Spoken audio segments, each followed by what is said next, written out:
Hey everybody, welcome back for some more Skyrim. Today we are going to talk to Brynjolf after breaking into Mercer's house. Brynjolf, I have some information for you. You might be interested in it. Hello? We've scoured the town and I've spoken to every contact we have left. No sign of Mercer.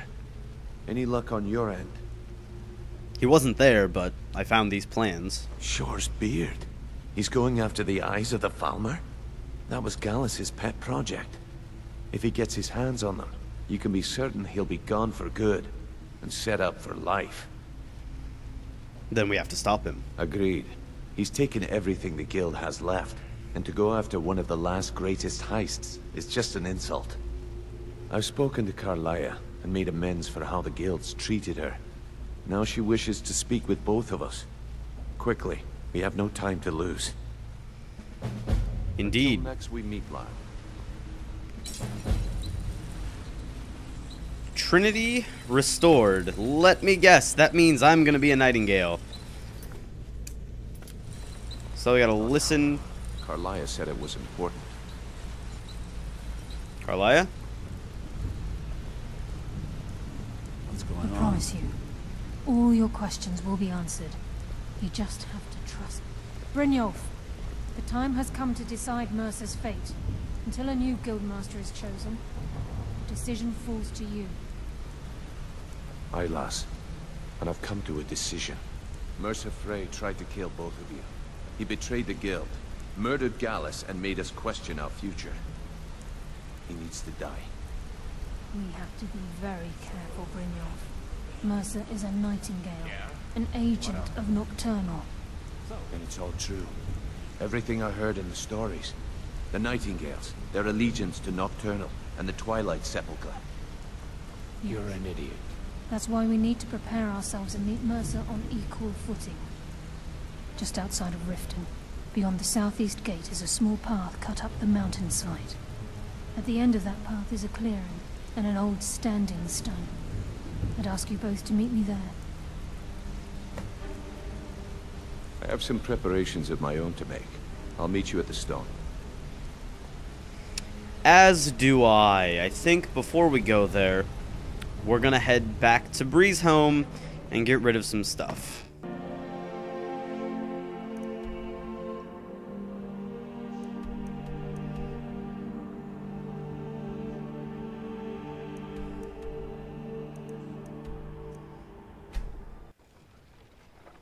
Alright, we're here at Snowshod Farm, and we've got to run over this direction to what looks like the Shadow Stone, I guess, that appears to be near where we're going. We might want to discover that really fast. There's also a dragon up there, so we might not want to discover that real soon, actually, especially since actually right here is indeed... Wait, I hear something. Really? Really, dragon? Right now? Oh my gosh. Alright, let's get the double firebolt going. You're done. Take that. You just got wrecked, son. You are gonna get destroyed. You ready for this? Come here. Ah, I missed. Land, you dumb dragon.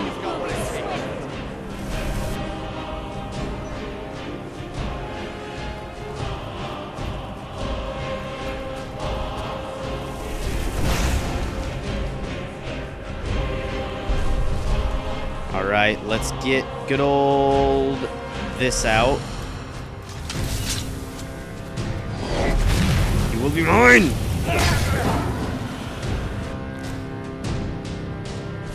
And now, I'm gonna get all this carry weight back. Well, I can carry like 73 more pounds, so that's good. I will absorb your soul really quick, and from there, we'll continue with the quest. I knew a dragon would appear. I don't know why I knew, but I knew. Alright, well, anyway, dragon soul absorbed. Let's get back to where we were supposed to be.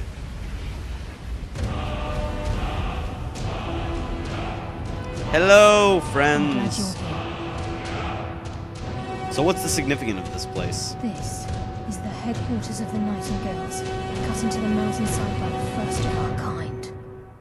We've come to seek the edge we need to defeat Mercer Frey. What kind of an edge? If you'll follow me, I'll try to explain on the way. Okay, so tell me about the Nightingales. Gallus, Mercer Frey and I were once members of what's known as the Nightingale Trinity. The Trinity disbanded 25 years ago when Mercer Frey betrayed us by slaying Gallus and dumping his body in the ruins of Snowvale Sanctum. So, were they a part of the Thieves Guild? Indirectly. The Trinity is usually selected from the ranks of the Guild, although its existence is a closely guarded secret. So what's their purpose? The Nightingales protect the Temple of Nocturnal, a place known as the Twilight Sepulchre. Who is Nocturnal? She's the mistress of night and darkness, and the patron of every thief in Tamriel. I've never met a thief that worshipped anything. Nocturnal isn't one for worship and reverence. There are no priests and no sermons, no services, and no alms. She influences our luck, and in return, demands payment. Sounds like a guild contract. You're closer to understanding than you realize. The only difference is she doesn't demand payment in the traditional sense, and sometimes the cost can be quite high. Whether you know it or not, Nocturnal dictates how well we perform as rogues. I have my skill, not powers or magic. Again, you have to think differently. Haven't you ever noticed how our luck behaves? Like a novice picking an impossible lock, or a blind man suddenly turning to face you as you reach for his pocket. It's through these subtle means that Nocturnal influences us. Sounds like she just likes us to suffer. Nocturnal's whim is the greatest mystery to everyone. There have been volumes written on the subject. Does she exact payment when we die? When we suffer? Does she revel in our misery? No one knows. The return certainly seems worth the risk, though. So what happened to capturing Mercer alive? From the moment you were struck with my poisoned arrow at Snowvale Sanctum, my path changed its course. Perhaps I couldn't bring Mercer back alive, but together, we were able to clear my name and to put Gallus's memory to rest. I'd always intended Mercer's fate to ultimately be decided by the Guild, and it seems they've spoken. So am I to become a Nightingale? It's my hope that you will, yes. This way, please. I predicted it. Alright, team. Let's get going. Brynjolf? I knew you'd show up eventually. Alright, let's get into... What is this place called again? Nightingale Hall. Okay, we're in Nightingale Hall now. What is in here? Is this like a dungeon? This is Nightingale Hall.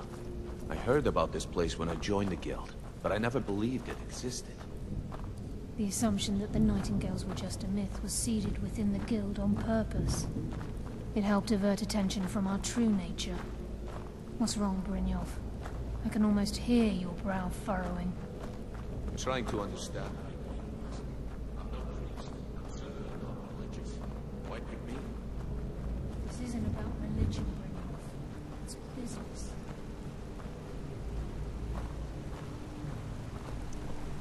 Oh. What is down here? This is Nightingale Hall. You're the first of the uninitiated to set foot inside in over a century. Now, if you'll both proceed to the armory to don your Nightingale armor, we can begin the oath. This is enough to make your head spin, eh? Yeah. Activate the armor stone. Huh.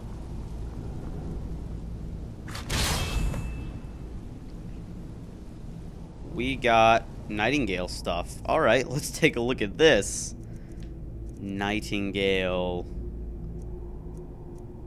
Oh my gosh. This is freaking incredible. Wow. I might keep this stuff on forever. I think we should trust the lass and take the deal.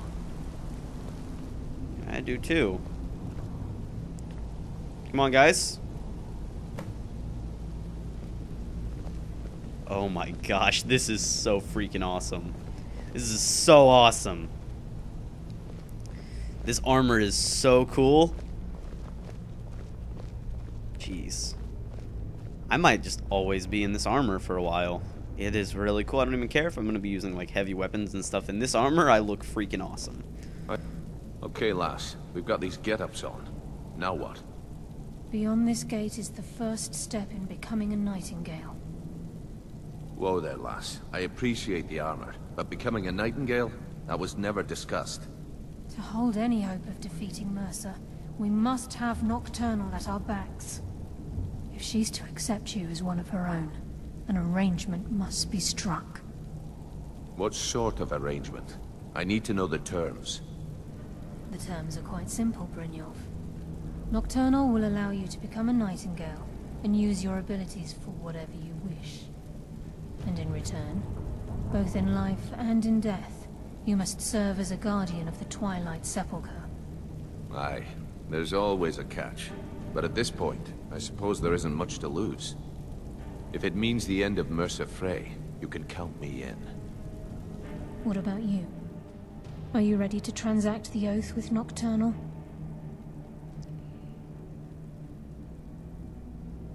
Let's get a little more about the terms. By transacting the oath with Nocturnal, you're entering into a business deal. You'll be provided all of the power and knowledge befitting a Nightingale. You're free to use those powers as you see fit, to further your own goals, or the goals of the Thieves' Guild. And in return? In return, you'll be required to defend the Twilight Sepulchre and everything within when the need arises.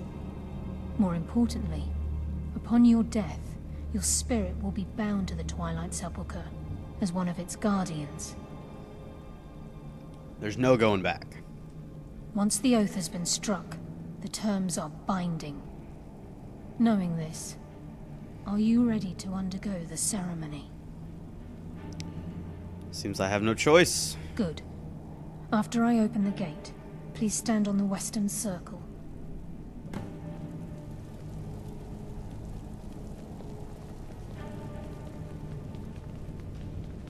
Alright, stand on the vacant floor glyph.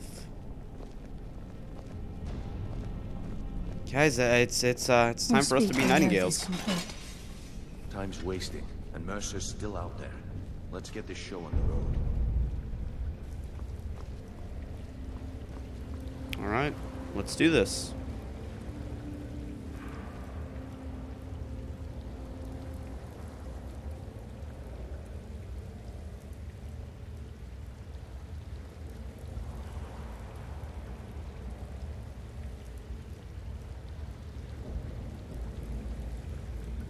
I call upon you, Lady Nocturnal, Queen of Murk and Empress of Shadow. Hear my voice. Ah, Carlia.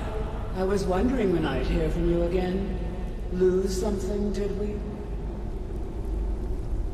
My lady, I've come before you to throw myself upon your mercy and to accept responsibility for my failure. You're already mine, Carlia. Your terms were struck long ago. What could you possibly offer me now? I have two others that wish to transact the oath, to serve you both in life and in death. You surprise me, Carlia. This offer is definitely weighted in my favor. My appetite for Mercer's demise exceeds my craving for wealth, Your Grace. Revenge. How interesting. Very well. The conditions are acceptable. You may proceed. Lady Nocturnal, we accept your terms. We dedicate ourselves to you as both your avengers and your sentinels. We will honor our agreement in this life and the next until your conditions have been met. Very well. I name your initiates Nightingale, and I restore your status to the same, Carlisle. And in the future, I'd suggest you refrain from disappointing me again.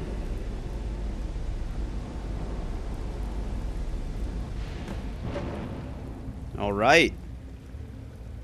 We're Nightingales. Carlia, hello? Now that you've transacted the oath, it's time to reveal the final piece of the puzzle to you. Mercer's true crime. He's done more. Mercer was able to unlock the Guild's vault without 2 keys because of what he stole from the Twilight Sepulchre. The skeleton key. By doing this, he's compromised our ties to Nocturnal, and in essence, caused our luck to run dry.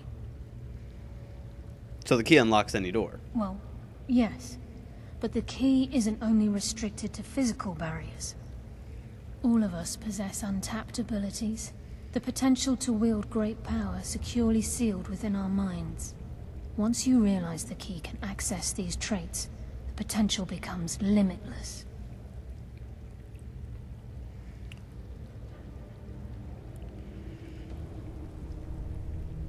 The guild should possess this Although item. it would benefit the Guild more than you can imagine, in the end it would do more harm than good.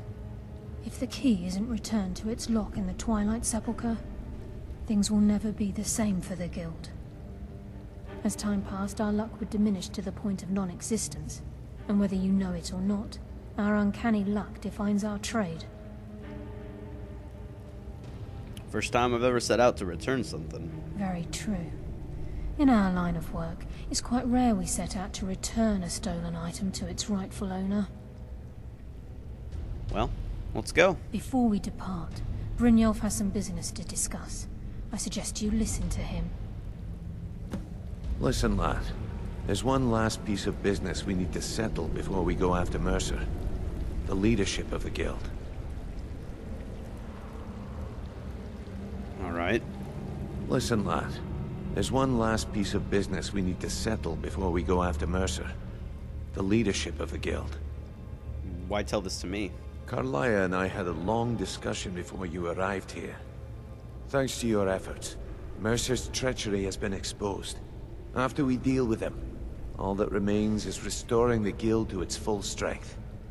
As a result, we both feel that you have the potential of replacing Mercer as leader of the Thieves' Guild. Me? What about you? I've been at this game a long time, my friend. A long time. I've stolen trinkets from nobles and framed priests for murder. I'm good at what I do, maybe even one of the best, but it's all I know. I've never been one to lead. Never desired it, never cared for it. Don't want it.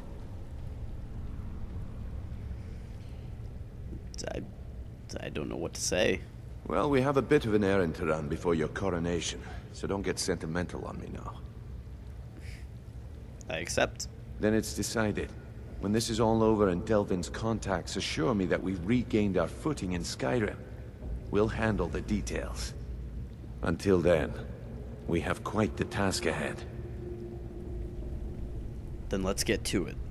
I've been poring over the plans you brought us, and I'm convinced the eyes of the Falmer are in the Dwarven ruins at Erkenthand.